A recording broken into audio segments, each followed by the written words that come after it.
tapi motivasi rendah. Tapi harapannya kan kita seiring ya, seiring positif, bukan seiring negatif, seiring positif ya.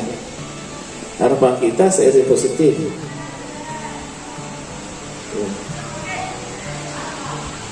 Kemudian teman-teman,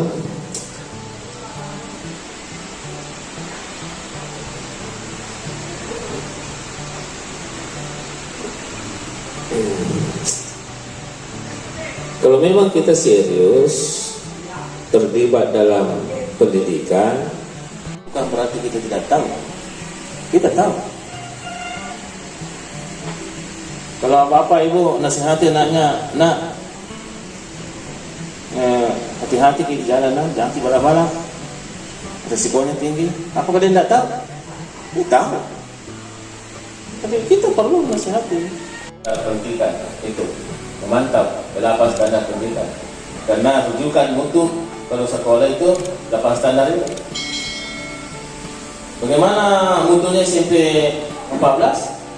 Tinjau 8 standar itu. Bagaimana siswanya, bagaimana gurunya, bagaimana proses pembelajarannya, bagaimana gedungnya, sarananya, bagaimana pengelolaannya. Apa itu? Itu tidak ditinjau. 8.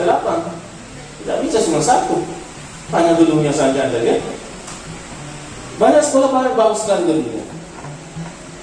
Tapi pengawas itu tugasnya adalah pembinaan. Konsep seperti ini pembinaan. Yang ketiga pembimbingan.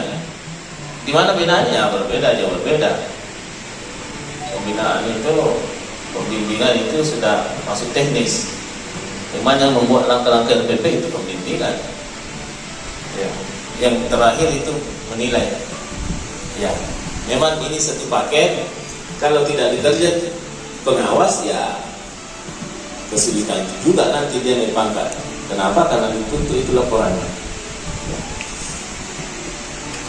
Saya kira cukup dari saya. Kemudian untuk hari